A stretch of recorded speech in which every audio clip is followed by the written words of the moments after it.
मेरे प्रिय, जरा एक पल के लिए रुको और विचार करो। आज मैं उस दुश्मन की बात करने जा रहा हूं जो तुम्हारे घर के बाहर नहीं है, तुम्हारे बेडरूम के अंदर है। और सिर्फ बेडरूम में ही नहीं, वह तुम्हारे सिर के नीचे है, जिसे तुम अपना सबसे बड़ा सुकून समझते हो, जिसे अपनी बाहों में भरकर सोते हो। वह असल में तुम्हें धीरे धीरे मार रहा है। क्या तुमने कभी सोचा है कि जिस चीज को तुम आराम समझ रहे हो वह असल में तुम्हारी गर्दन को घोंट रहा है?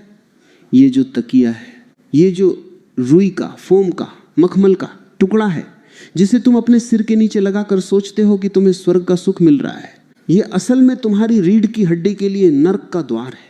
आज तक किसी ने तुम्हें यह बताया ही नहीं। बचपन से जब तुम पैदा हुए, एक छोटे से बच्चे थे, तुम्हारी माँ ने तुम्हारे सिर के नीचे एक छोटा सा तकिया लगा दिया, प्यार में, ममता में। उसे नहीं पता था कि वह क्या कर रही है। और तुम भी जैसे जैसे बड़े हुए, उस तकिए का आकार भी बड़ा होता गया।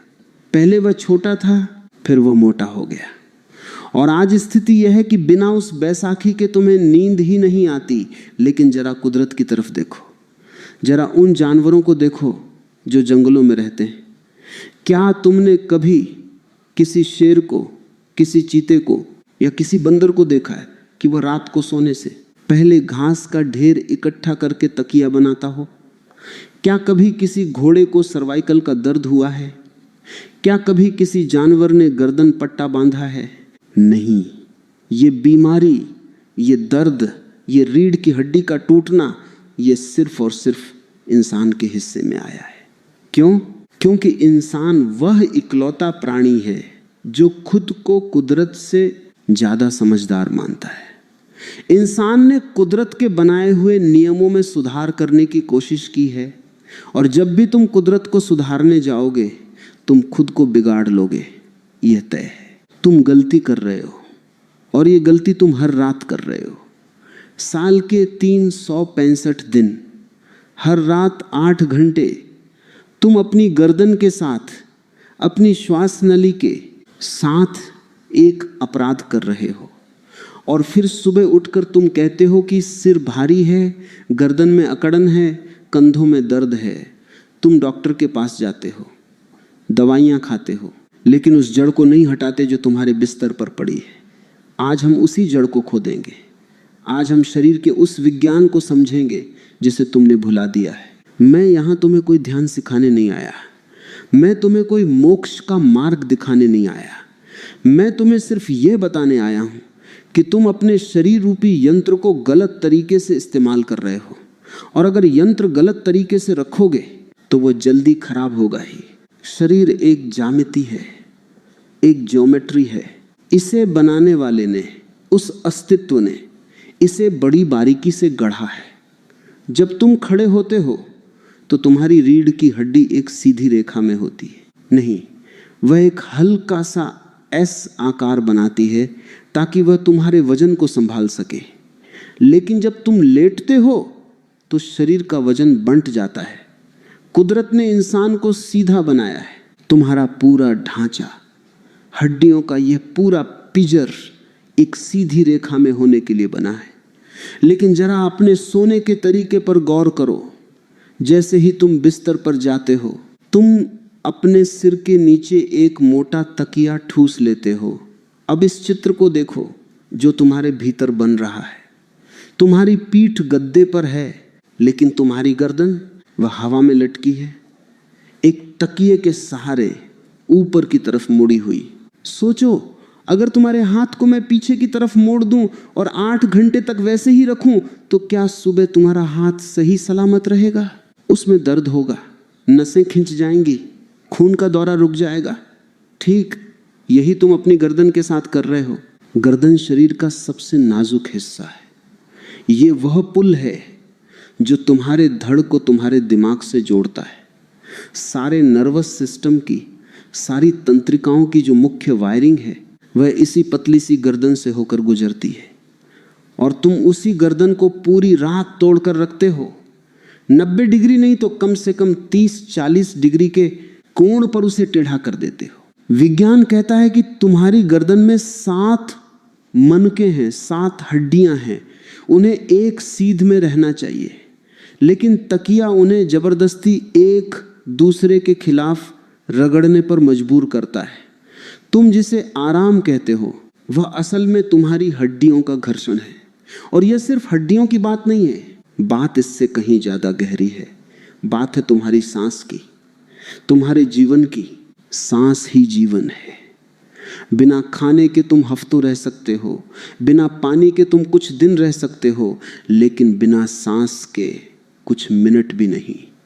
और यह तकिया, तुम्हारा यह तथाकथित मित्र, तुम्हारी सांसों का दुश्मन है। इसे एक बहुत ही साधारण उदाहरण से समझो। तुम्हारे घर में बगीचे में पानी देने वाला पाइप तो होगा, रबर का पाइप। अगर उस पाइप से पानी बह रहा है और तुम उस पाइप को बीच से मोड़ दो, उसे टेढ़ा कर दो, तो क्या होगा? पानी का बहाव कम हो जाएगा। पानी को गुजरने के लिए संघर्ष करना पड़ेगा। ठीक यही तुम्हारे गले के साथ हो रहा है। तुम्हारी जो श्वास नली है, जिसे विज्ञान विंड पाइप कहता है, वह एक पाइप ही तो है, जिससे हवा फेफड़ों में जाती है और फेफड़ों से बाहर आती है। जब तुम समतल जमीन पर लेटते हो बिना तकिए के, तो तुम्हारी गर्दन और तुम्हारा धड़ एक सीध में होते हैं। श्वास नली पूरी तरह खुली होती है। हवा बिना किसी रुकावट के, बिना किसी घर्षण के भीतर आती है और बाहर जाती है। लेकिन जैसे ही तुमने वह मोटा तकिया लगाया, तुम्हारी ठोड़ी तुम्हारी छाती की तरफ दब जाती है। या अगर तुम करवट लेकर सोते हो तो गर्दन एक तरफ मुड़ जाती है। नतीजा, वह पाइप मुड़ गया, वह श्वास नली दब गई। अब हवा को भीतर जाने के लिए जोर लगाना पड़ता है। तुम्हें पता भी नहीं चलता क्योंकि तुम नींद में हो, लेकिन तुम्हारा शरीर संघर्ष कर रहा होता है। तुम्हारे फेफड़ों को ऑक्सीजन खींचने के लिए ज़्यादा मेहनत करनी पड़ती है। और सबसे खतरनाक बात, तुम्हारे दिमाग तक पूरी ऑक्सीजन नहीं पहुंच पाती। इसे विज्ञान की भाषा में ब्रेन हाइपोक्सिया के करीब की स्थिति कह सकते हैं। इसका मतलब है दिमाग को ऑक्सीजन की कमी। तुम्हें क्या लगता है, तुम रात को क्यों सोते हो? सिर्फ सपने देखने के लिए? नहीं, नींद का मकसद है मरम्मत, रिपेयरिंग। दिन भर तुमने जो काम किया, जो तनाव लिया, जो दौड़ भाग की, उससे शरीर में जो टूट फूट हुई, रात को शरीर उसे ठीक करता है। और इस मरम्मत के काम के लिए सबसे ज्यादा जरूरत होती है ऑक्सीजन की। तुम्हारे दिमाग को, तुम्हारे शरीर के हर एक सेल को, हर कोशिका को ऑक्सीजन चाहिए ताकि वह खुद को नया कर सके। लेकिन तुमने तो सप्लाई लाइन ही काट दी। तुमने तकिया लगाकर पाइप को मोड़ दिया। अब ऑक्सीजन कम जा रही है तो क्या होगा? मरम्मत पूरी नहीं होगी। इसीलिए मेरे प्रिय, गौर करना। बहुत से लोग 8 घंटे 10 घंटे सोने के बाद भी जब सुबह उठते हैं तो उन्हें ताजगी नहीं लगती। उन्हें लगता है कि अभी और सो लें। शरीर थका थका लगता है, सिर भारी लगता है, आंखें खोलने का मन नहीं करता। क्यों? तुमने तो 8 घंटे आराम किया। फिर ये थकान क्यों? ये थकान इसलिए है क्योंकि तुम सोए तो थे, लेकिन तुम्हारा शरीर युद्ध लड़ रहा था। पूरी रात वह ऑक्सीजन के लिए तड़प रहा था। थोड़ी थोड़ी ऑक्सीजन मिल रही थी जिससे बस जिंदा रहा जा सके, लेकिन इतनी नहीं मिल रही थी कि तुम खिल सको, तुम तरोताजा हो सको। तुम एक अधमरी अवस्था में उठते हो और तुम्हें लगता है कि शायद नींद पूरी नहीं हुई। तुम और ज्यादा सोने की कोशिश करते हो। उसी तकिए पर तुम जहर को ही दवा समझकर और ज्यादा पी रहे हो। लोग कहते हैं कि उन्हें डरावने सपने आते हैं, बेचैनी होती है। कभी सोचा है क्यों? जब दिमाग का दम घुटने लगता है, जब उसे लगता है कि प्राण वायु कम हो रही है, तो वह पैनिक सिग्नल भेजता है, घबराहट के संकेत भेजता है। वही संकेत तुम्हारे सपनों में डर बनकर, भाग दौड़ बनकर आते हैं। तुम सपने में किसी से भाग रहे हो, तुम पहाड़ से गिर रहे हो, तुम्हारा गला घोंटा जा रहा है। ये सब सपने नहीं है, ये तुम्हारे शरीर की पुकार है। तुम्हारा शरीर चीख रहा है कि मुझे सीधा करो, इस तकिए को हटाओ, मुझे सांस लेने दो। लेकिन तुम बहरे हो। तुम्हें तो वह नरम नरम स्पर्श चाहिए, तुम्हें वह आदत पड़ गई है। और ये आदत कितनी पुरानी है। कोई लाखों साल पुरानी नहीं है। आदि मानव के पास डनलप के गद्दे नहीं थे गुफाओं में रहने वाला। इंसान पत्थरों पर सोता था, जमीन पर सोता था, या ज्यादा से ज्यादा अपनी बांह को सिर के नीचे रख लेता था, और उसकी बांह भी उतनी ही ऊंची होती थी जितना उसका कंधा। वहां कोई कृत्रिम ऊंचाई नहीं थी। लेकिन जैसे जैसे सभ्यता बढ़ी, इंसान कमजोर होता गया।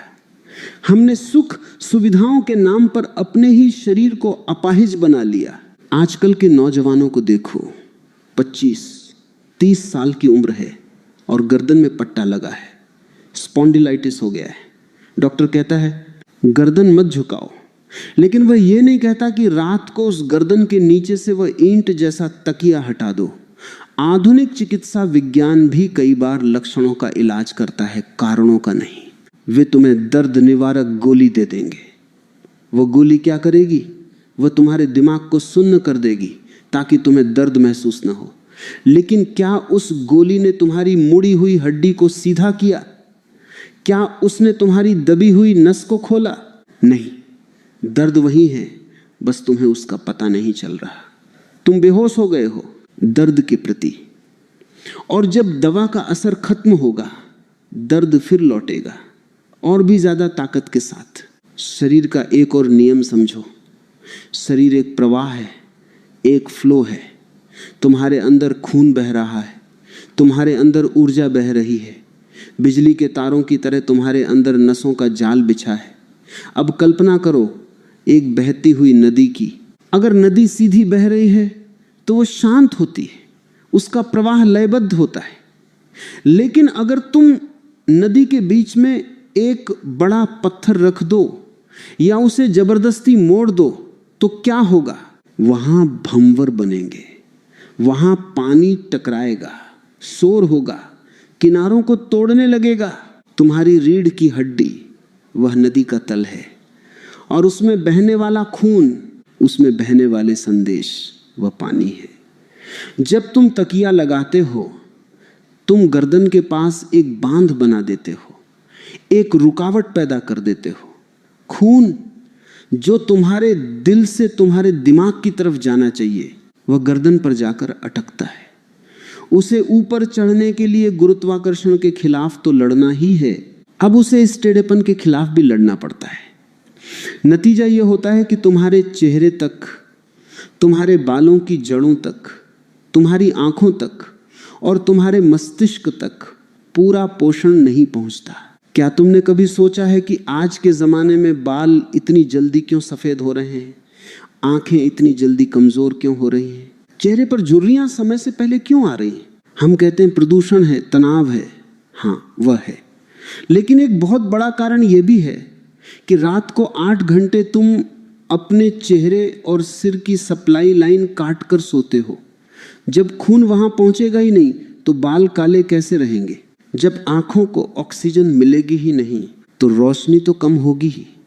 तुम महंगी से महंगी क्रीम लगा लो, तुम बादाम का तेल लगा लो, लेकिन अगर अंदर से पोषण की नली दबी हुई है तो बाहर से पुताई करने से कुछ नहीं होगा। मकान की नींव हिल रही है और तुम दीवारों पर पेंट कर रहे हो, यह मूर्खता नहीं तो और क्या है? लोग मुझसे पूछते हैं तो क्या करें? क्या तकिया लगाना पाप है? मैं पाप और पुण्य की भाषा में बात नहीं करता, मैं समझदारी और नासमझी की भाषा में बात करता हूं। तकिया लगाना पाप नहीं है, नासमझी है। एक ऐसी नासमझी जिसकी कीमत तुम अपनी सेहत देकर चुका रहे हो। तुम्हें लगता है कि तकिया तुम्हें सहारा दे रहा है। सहारा, यह शब्द बड़ा खतरनाक है। जब भी तुम किसी बाहरी चीज का सहारा लेते हो तुम अंदर से कमजोर होने लगते हो। तुम्हारी गर्दन की मांसपेशियों में, तुम्हारे लिगामेंट्स में इतनी ताकत कुदरत ने दी है कि वे तुम्हारे सिर का वजन उठा सकें, लेकिन जब तुम बरसों तक तकिए का सहारा देते हो तो गर्दन की मांसपेशियां काम करना बंद कर देती हैं। वे आलसी हो जाती हैं, उन्हें लगता है काम करने की क्या जरूरत है, तकिया तो है ही संभालने के लिए। और धीरे धीरे वे मांसपेशियां गलने लगती हैं, कमजोर होने लगती हैं, एट्रोफी का शिकार हो जाती हैं। फिर एक दिन अगर तुम गलती से बिना तकिए के सो जाओ तो तुम्हें बहुत दर्द होता है। क्यों? क्योंकि तुम्हारी गर्दन अब इतनी कमजोर हो चुकी है कि वह खुद अपना बोझ भी नहीं उठा सकती। तुम उसे अपाहिज बना चुके हो और फिर तुम कहते हो अरे बिना तकिए के तो मुझे दर्द होता है। इसका मतलब तकिया ही सही है। यह तर्क वैसा ही है जैसा एक शराबी कहता है। शराबी कहता है अगर मैं शराब न पीऊं तो मेरे हाथ कांपते हैं, मुझे बेचैनी होती है। इसका मतलब शराब मेरे लिए अच्छी है? नहीं, शराब अच्छी नहीं। शराब छोड़ने पर जो हाथ कांप रहे हैं वह इस बात का सबूत है कि शराब ने तुम्हें कितना कमजोर कर दिया है। ठीक वैसे ही तकिया हटाने पर अगर गर्दन में दर्द हो तो यह इस बात का सबूत है कि तकिए ने तुम्हारी गर्दन को कितना कमजोर कर दिया है। उस दर्द को समझो। वह दर्द बीमारी नहीं, वह रिकवरी की निशानी हो सकता है अगर उसे सही तरीके से समझा जाए। जरा उस ढांचे को देखो जो हम सबके भीतर है, कंकाल।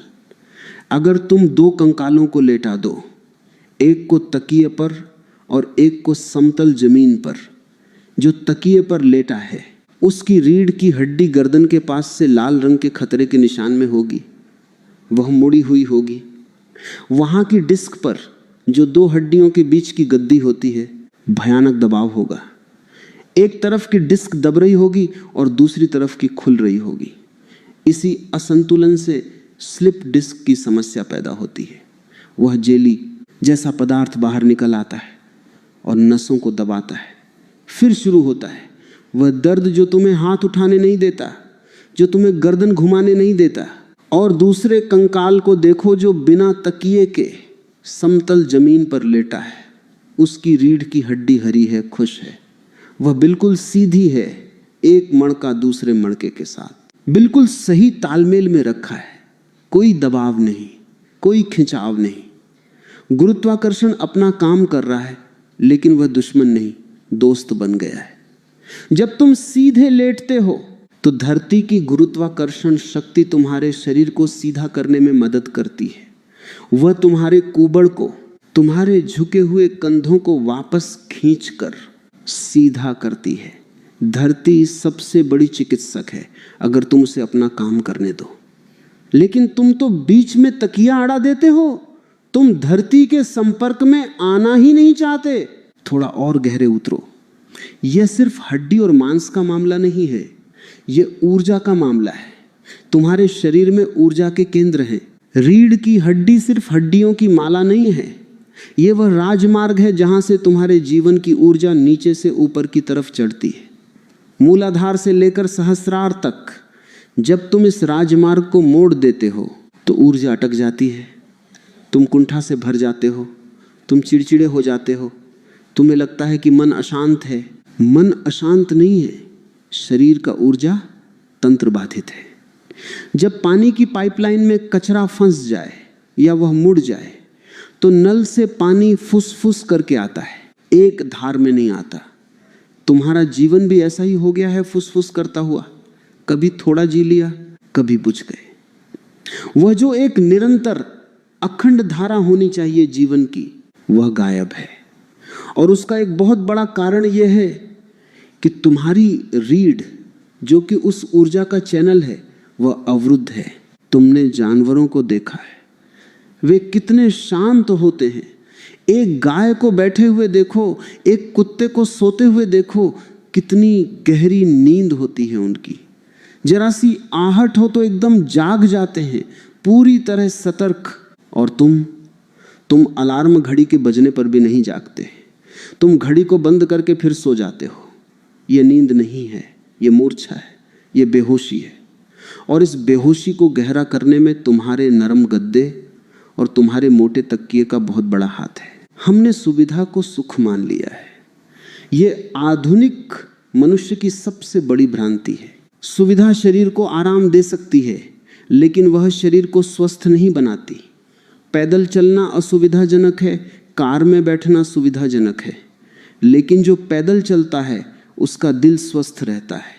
जो कार में बैठा रहता है उसका दिल कमजोर हो जाता है। चबाकर खाना मेहनत का काम है, जूस पी लेना आसान है, लेकिन जो चबाता है उसके दांत और पाचन ठीक रहते हैं। ठीक वैसे ही बिना तकिए के सोना शुरुआत में असुविधाजनक लग सकता है, लेकिन वही स्वास्थ्य है। तकिया सुविधाजनक है, लेकिन वही बीमारी है। तुम्हें चुनाव करना होगा, और ये चुनाव तुम्हें हर रात करना है। क्या तुम अपनी गर्दन को प्यार करते हो या तुम उस रुई के थैले को प्यार करते हो? तुम कहोगे लेकिन मुझे नींद नहीं आती। नींद एक आदत है, तुमने गलत आदत पाल ली है। अगर तुम 7 दिन, सिर्फ 7 दिन, चलिए 7 दिन की बात हम आगे करेंगे, लेकिन अभी इस क्षण में यह समझो कि यह असंभव नहीं है। हजारों साल तक इंसान ऐसे ही सोया है। आज भी दुनिया के कई हिस्सों में जो लोग प्रकृति के करीब हैं वे तकिया नहीं लगाते। जापान में देखो, वहाँ के पुराने लोग आज भी लकड़ी का एक छोटा सा टुकड़ा गर्दन के नीचे लगाते हैं, वह भी सिर्फ गर्दन को सहारा देने के लिए, सिर को ऊंचा करने के लिए नहीं। या वे सख्त फर्श पर सोते हैं, उनकी रीढ़ सीधी रहती है। वे 90 साल की उम्र में भी सीधे चलते हैं, और तुम 40 की उम्र में झुक गए हो। तुम्हारी रीढ़ की हड्डी तुम्हारा एंटीना है, इसी से तुम अस्तित्व से जुड़ते हो। अगर एंटीना टेढ़ा हो तो रेडियो पर आवाज साफ नहीं आती, खड़खड़ होती है। तुम्हारे जीवन में जो इतनी खड़खड़ है, इतनी शोरगुल है, इतना कंफ्यूजन है, उसका कारण ये टेढ़ा एंटीना ही है। सिग्नल साफ नहीं आ रहे। तुम अस्तित्व के साथ लय में नहीं हो, तुम आउट ऑफ ट्यून हो। जैसे एक गिटार जिसके तार ढीले हों या ज्यादा कसे हों, वह संगीत नहीं पैदा करता, शोर पैदा करता है। तुम्हारा शरीर वह वाद्य यंत्र है जिसे तुमने तकिए के सहारे बेसुरा कर दिया है। इस बात को अपने भीतर उतरने दो। इसे सिर्फ एक सूचना की तरह मत सुनो, इसे महसूस करो। अभी जहां भी तुम बैठे हो या लेटे हो, अपनी गर्दन पर ध्यान ले जाओ। महसूस करो कि वो कैसी है, क्या वो तनी हुई है, क्या उसमें कोई भारीपन है। और फिर सोचो उस तकिए के बारे में जो तुम्हारे बिस्तर पर तुम्हारा इंतजार कर रहा है। क्या आज रात भी तुम उसी दुश्मन के हवाले खुद को कर दोगे? क्या आज रात भी तुम अपनी सांस की नली को घोंट कर सोगे? समझो मेरे प्रिय, शरीर का अपना एक तर्क है, बायो लॉजिक है। वह लॉजिक सीधा है, सरल है। उसे पेचीदा मत बनाओ, उसे टेढ़ा मेढ़ा मत करो। शरीर एक सीधी रेखा में रहने के लिए बना है, खास तौर पर तब जब वह विश्राम में हो। खड़े होने पर तो उसे गुरुत्वाकर्षण से लड़ना पड़ता है, चलना पड़ता है, मुड़ना पड़ता है।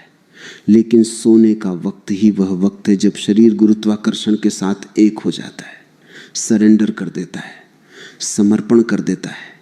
तुम धरती पर लेट गए, अब कोई लड़ाई नहीं बची, अब किसी मांसपेशी को तना रहने की जरूरत नहीं। लेकिन तकिया लगाकर तुम उस समर्पण को अधूरा कर देते हो। तुम कहते हो बाकी शरीर तो लेटेगा लेकिन मेरा सिर खड़ा रहेगा। यह अहंकार है, यह शरीर का अहंकार है। सिर को ऊंचा रखने की जिद। सोते वक्त भी सिर ऊंचा रखना है, सोते वक्त भी अकड़ रखनी है। छोड़ो इसे, इस जिद को छोड़ो। सिर को भी धरती के बराबर आ जाने दो। जब सिर और दिल एक ही धरातल पर होते हैं, यही तो सोने की असली स्थिति है। तकिया लगाकर तुम सिर को दिल से ऊपर रखते हो, तुम दिमाग को महत्व देते हो, हृदय को नीचे रखते हो। जब तुम समतल लेटते हो तो खून जितनी आसानी से दिल में जाता है, उतनी ही आसानी से दिमाग में भी जाता है। कोई ऊंच नीच नहीं रहती, सब बराबर हो जाता है। और उसी बराबरी में, उसी समता में स्वास्थ्य का राज छुपा है। मेरे प्रिय, समस्या गहरी है लेकिन समाधान उतना ही सरल है। और समाधान तुम्हारे भीतर ही छिपा है। बस तुम्हें अपनी आदतों की परतों को थोड़ा हटाना होगा। तुम्हें वापस वहीं लौटना होगा जहां से तुम आए हो, प्रकृति की गोद में, धरती की गोद में। अब जरा ध्यान से समझो कि जब तुम उस तकिए को अपने बिस्तर से फेंक देते हो तो तुम्हारे शरीर के भीतर क्या घटता है। ये कोई जादू नहीं है, ये शुद्ध विज्ञान है। जब तुम समतल जमीन पर या एक सख्त गद्दे पर बिना तकिए के लेटते हो तो सबसे पहली चीज जो तुम्हारे साथ काम करना शुरू करती है वह है गुरुत्वाकर्षण, जिसे तुम ग्रेविटी कहते हो। खड़े रहने पर यही गुरुत्वाकर्षण तुम्हें नीचे खींचता है, तुम्हारे कंधों को झुकाता है, तुम्हारी रीढ़ पर दबाव डालता है। लेकिन जैसे ही तुम लेटते हो वही गुरुत्वाकर्षण तुम्हारा मित्र बन जाता है, तुम्हारा चिकित्सक बन जाता है। जब तुम सीधे लेटते हो बिना किसी सहारे के, तो गुरुत्वाकर्षण तुम्हारे शरीर के हर एक अंग को, हर एक हड्डी को धरती की तरफ खींचता है।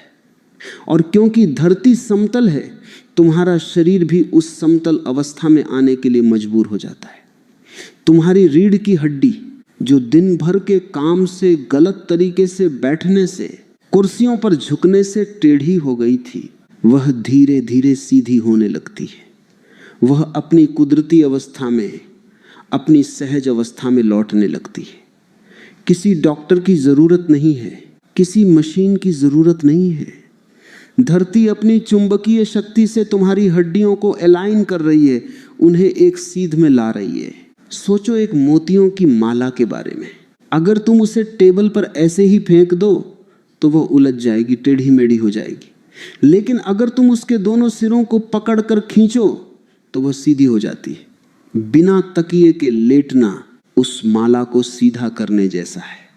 तुम्हारे सिर का वजन और तुम्हारे पैरों का वजन दोनों मिलकर तुम्हारी रीढ़ को विपरीत दिशाओं में खींचते हैं, और बीच का जो तनाव है वह खत्म हो जाता है। मणके अपनी जगह पर वापस बैठ जाते हैं, जिसे तुम स्लिप डिस्क कहते हो। वह अक्सर सिर्फ हड्डियों का अपनी जगह से खिसक जाना है। जब तुम सीधे लेटोगे तो जगह बनेगी और वह डिस्क वापस अपनी जगह पर सरक जाएगी।